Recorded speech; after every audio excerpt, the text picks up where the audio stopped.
the Logan Power Show. Welcome, everybody. The Logan Power Show. Hey, everybody, welcome to the Logan Power Show. It's me, your host, Calvin Logan.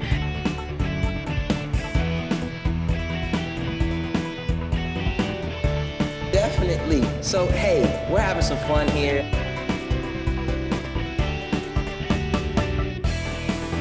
My name is Calvin Logan, the Logan Power Show. We nationwide, worldwide. We love y'all.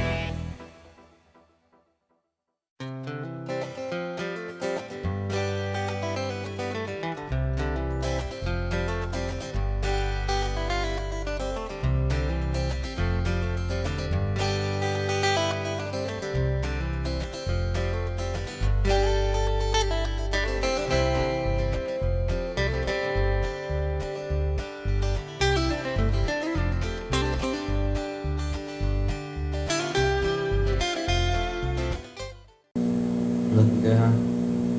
All right, appreciate it. 5, 4, 3. Hey everybody, welcome to the Logan Power Show. It's me, your host, Calvin Logan, live here at Destiny Church International here in North Charleston, South Carolina.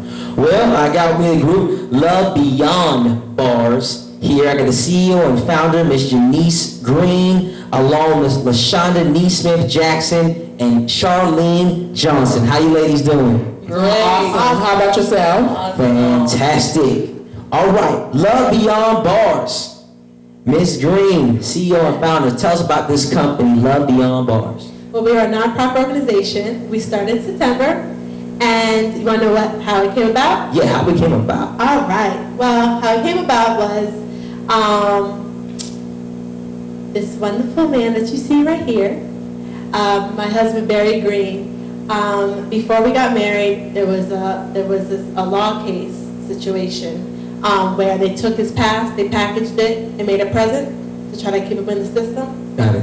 And so before we got married, I kind of renewed the situation. We were praying. When I walked down the aisle, he was looking at 25 to life. Wow. But I said, God's going to turn this around. So I'm still going to marry this dude. So I still walked down the aisle. We got married. Right after we got married, a week or so, they heard we got married, so they turned it up. And they put him on house arrest, so our dates were in the house. And so then about 3 months into our marriage, they took him. It was unexpected. A lot of red tape around the situation. Can't go in full details, but it's a sad situation, you know. And so while he was gone, it made a year in October, this past October. I was fine. I was working. I felt like I could hold it down. But unexpectedly, my back started hurting. Come to find out, my lower lumbar was completely fractured. Wow. So I had major back surgery, and they said I will never be able to do the things that I was doing, which was one, teaching dance and a lot of other things. And they said I will never dance again and things of that nature. And so I was like, okay, how long will it be? They said 3 months. I said, okay, I could do 3 months, you know what I'm saying? So I was like, all right. It wasn't 3 months. It ended up being much longer than that. So I ended up losing my job. Got it. So my husband's in prison, lost my job. Now I'm husbandless, jobless, don't have no money, so we lost our home. Wow. So now we're in a homeless situation, and in this situation, there's a lot of programs for the incarcerated, but there isn't a lot of programs for the families that are locked up as well. So what took place was I was trying to find programs to help us, and I couldn't. So in our situation, we are still in that situation right now. Thank God for our two friends, Senora Cooper and Erica Robinson. They have been help to us as shelter, and my church has been a great help, the Sword of Truth in Bentonville, South Carolina. But we said, you know what, if there's not programs out there for these families, then why not start now? Yeah. So me and my husband made a decision, go ahead and make Love Beyond Bars, made a nonprofit. He ministers to the men in prison. He was supposed to be sent to just 45 minutes away from me, but of course they sent him behind God's back in Kentucky. Wow. 7.5 hours. So he's in Kentucky, and so I just felt, I know I'm going through these things. Other families had to be going through them. So let's birth this thing and call it Love Beyond Bars. So that's how it all started. Wow. That's a great testimony of how you got this company, you're still going through. So what is the date of when your husband will be released? The paperwork says 2021, but I'm believing God for next year. Okay, got it. So we're in faith. And I don't know about y'all, but when you're going through something, the last thing on the natural mindset was actually to literally do something while you're going through. Ms. LaShonda Neesmith-Jackson, so what role do you play? I am the mentoring program director. Okay. With this, we're coming up with programs to help the youth. We're going into the school systems. So Wednesday, we actually have an appointment with the superintendent to identify the students that are affected by incarceration. And we want to be able to give them tools and resources to help them. Because though they're going through something, there are always somebody out there that's looking out for them, that wants them to succeed and want to help them. So that's us. Amen, amen. And Mrs. Charlene Johnson, what role do you play? Well, wow. Where I live in Columbia, they're in Florence, so we're tag teaming different states.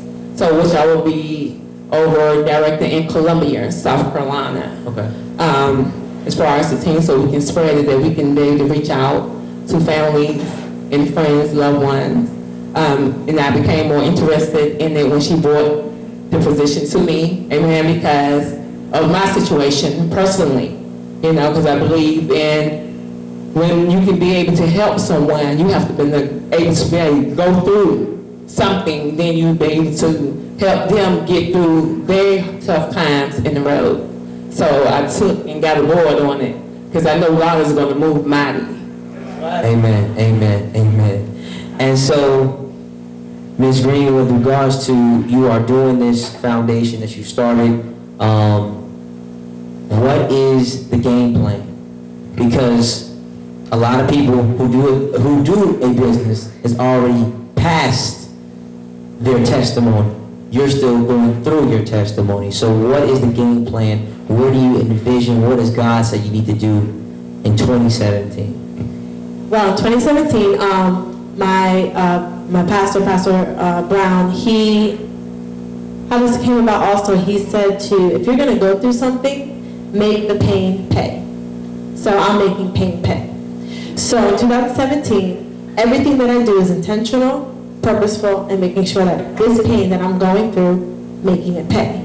So right now, phase 1 is it's done. Phase 1 was to build support groups in Florence, Bentonville, Columbia, and soon Charleston. Okay. That phase is basically done. Phase 2 is for 2017. We are launching in a really strong way. We've made a lot of connections in the political field, organizations, and the school districts, and the government. So we are looking forward to go ahead and do federal grants. We're doing a lot of fundraising, and we're going to go ahead and start with our program, which is called Embrace Beyond Bars. But under Embrace, it's a Love Beyond Bars. Under Embrace Beyond Bars, we're going to start a program called It Stops With Me, so that this cycle can stop, so the children do not continue the cycle of incarceration. So for 2017, we are strengthening families. We are moving forward in a mighty way. We have so much planned. Like even this coming Wednesday, we are doing this huge Christmas party. We partner with Angel Tree. Okay. We have over 45 children. All of them are getting 2 gifts. We are also giving them love boxes.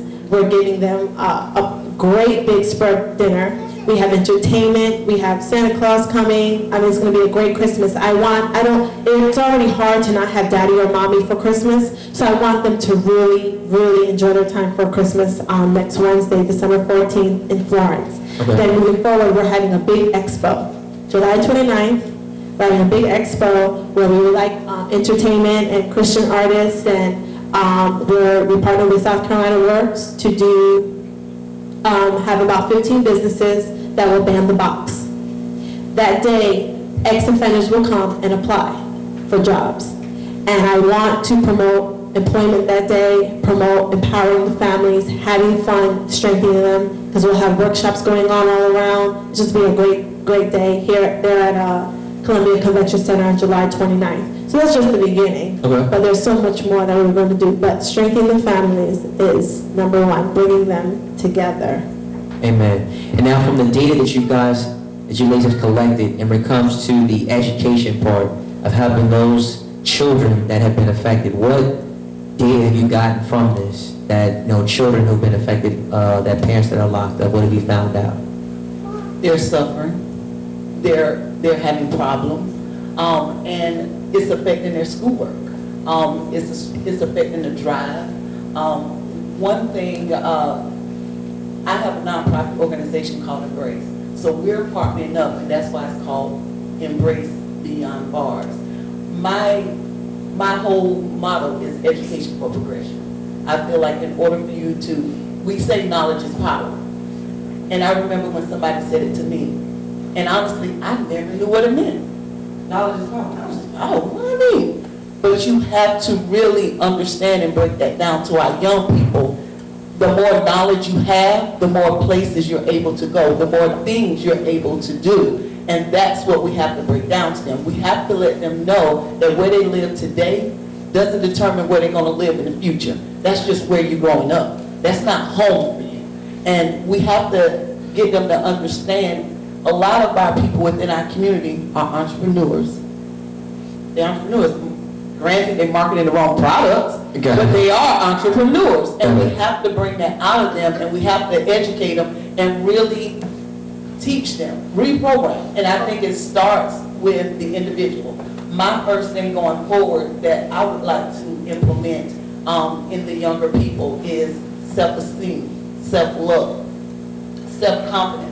Put that back into them, because that is the one thing that is missing when you have a parent that's been dragged off from jail.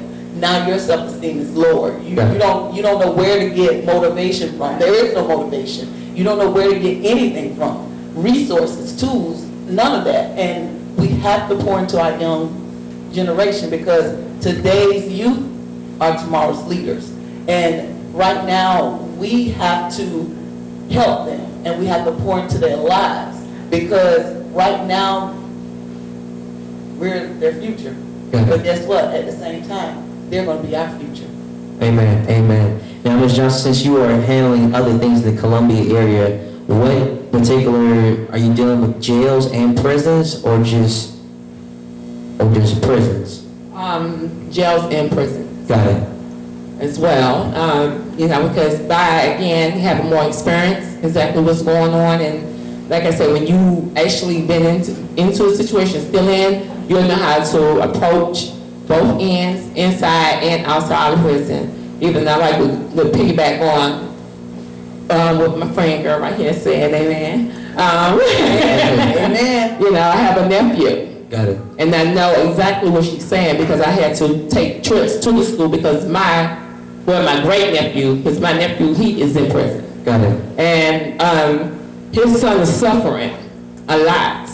And I know the pain and stuff, but at the same time, like I said, we have to find a way to encourage them, in spite of what their parents' situation they're going through. You don't have to be like this. You don't have to feel sad. Don't think that your parent don't love you because they're in the situation. Give them the positive outlook of life, and let them know that they can be whoever they want to be. Your name is your name. Not because you're not your parents' name, it's your name. So you have life to live and do what you want to do. Amen. And also encourage the imprisonment, the people that's in prison. You know what I'm saying? Some people there by mistake, some people did. Like you said, we all made mistakes. Yeah. Some people got caught up, but everybody still need love. Yeah. You know what I'm saying? We don't need to turn our backs on them. For what? Because they did whatever they did? No.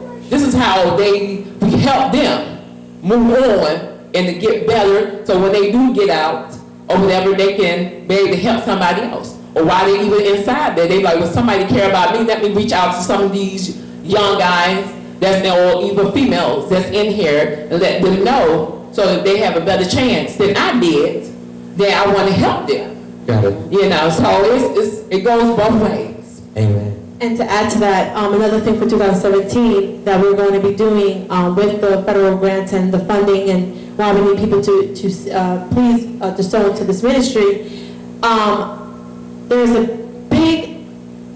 impact on the family when that father or that mother is taken away from the home. Not only there's a financial strain, but there's also emotional, physical, and a lot of other things, right? The other issue is that because of financial strain and that person now becomes maybe the single parent, they're not able to go see the one that's incarcerated. So we are going to be raising funds to be able to give them a 2-day hotel stay, also the transportation, so that the parent and the child, or the marriage, or whatever the situation may be, they have those days together. If you have not been with your loved one for at least 6 months, you apply, we give you the funds, the stipend to go ahead and go be with daddy, go be with mommy, and strengthen that, and spend that time with them. Got it. Final thing, where do you want this to go next 3 to 5 years? What's the envision of where you want it to be at? Because now you're in year one. Year one, I call it like you got the foundational layers laid out. So now the foundation is set. So now it's time for us to start applying on top of the foundation. So what corners are we going to? Well, I want to do the next 3 to 5 years, I want to impact the White House. Got it. We are the voice to the families that are silent. Got it. We are going to speak until we are heard. There are no programs to help them. So we are going to be the blueprint of wherever we need to be to make sure that we are heard, that even to the point of we're going to state house meetings in Columbia so that they see us. We want certain laws to be put in place. We want to have a movement called the real second choice, the second chance. I mean, a real second chance. So in saying that, really excelling in a place where we're up there with the government, where they make all the rules and regulations and the laws, right? Also, we want to implement one situation that happened to me. I was approved for housing, even though it's a long waiting list, but they told me when my husband comes out, I have to leave. Yeah. Okay. Yeah, we can't have that. That's not being holistic. So I want to be able to provide housing for families that have been impacted in this way. No matter what the background is, no matter what the charge is, I want to be able to provide housing. I want programs to be implemented. We're going to go beyond South Carolina. I really want families to not go through any homelessness, anything that's going down with school. I want us to be in all school districts. So it's a lot to do, but it's not impossible. And I honestly, this will be done before 3 to 5 years. Well, we're in agreement with you. So tell people how can they get in contact with you. Well, you can contact us. So we are on Facebook called Love Beyond Bars. Also, you can contact 843-472-7776. We also we have a website, www.lovebeyondbars.com, and also we have Instagram, lovebeyondbars_. Now, I'm going to piggyback off of what she said, because in 3 to 5 years, we're also going to be creating a mentoring program and an education and really getting these, once they get out of jail, giving them the technical skills that employers are looking for.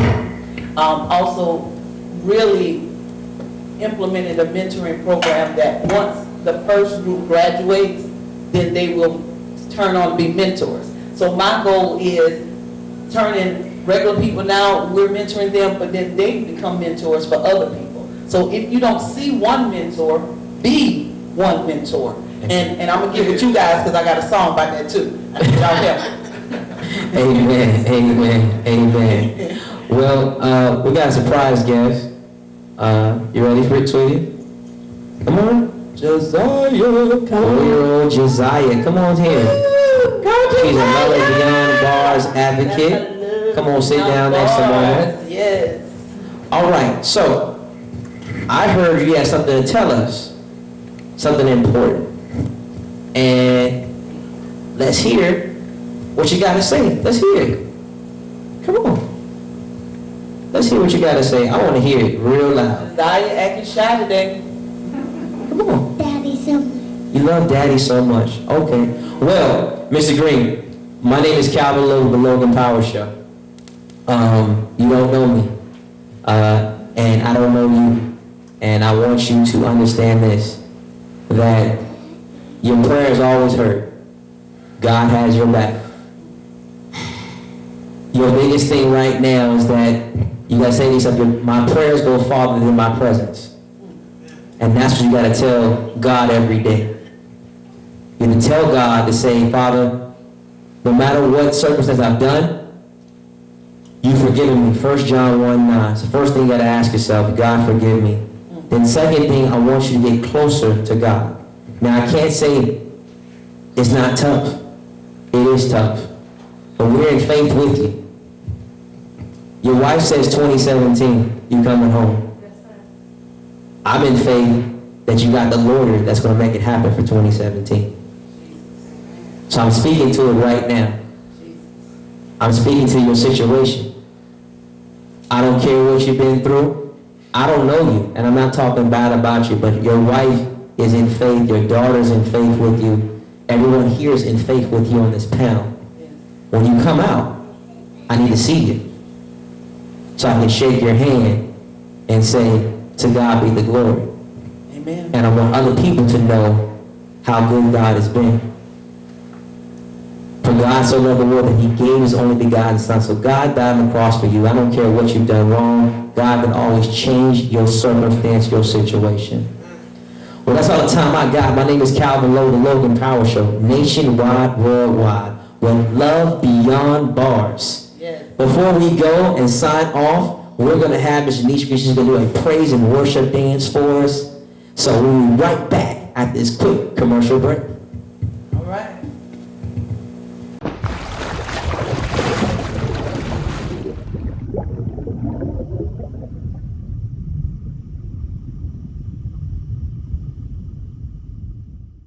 That the Lord can see me through. And now he just what you want me to be. And if that's for me, then Lord, I'm good.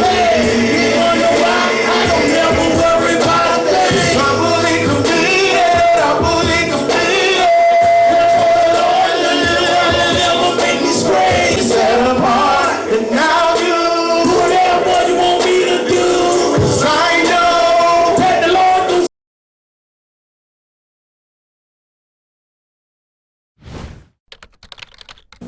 Hello, this is Jenice Green from Love Beyond Bars. I'm about to do a worship song. This song it's an oldie but a goodie. It's Stand by Donnie McClurkin. This song has kept me through everything I've been going through with my husband being gone and incarcerated. So I just wanted to dedicate this dance to those who have been impacted due to incarceration, families that are waiting for their loved one to come home. And I know that at times it gets rough, but stand and continue to pray because God can turn this around. So I hope this encourages you, uplifts you, and please know that this is not over. It's not over. God is going to turn this thing around. Amen.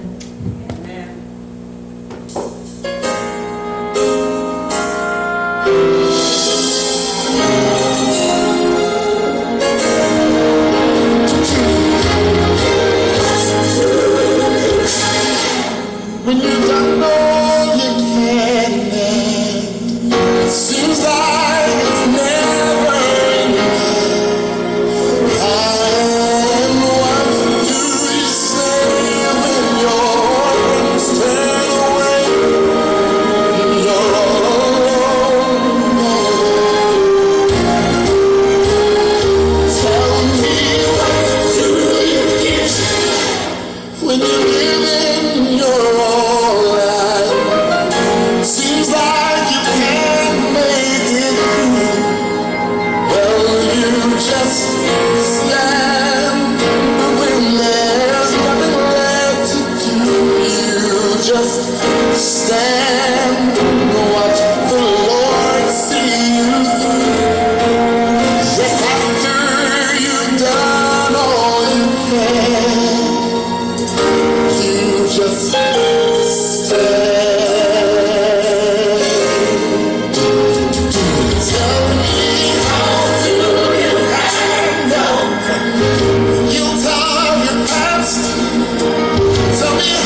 Just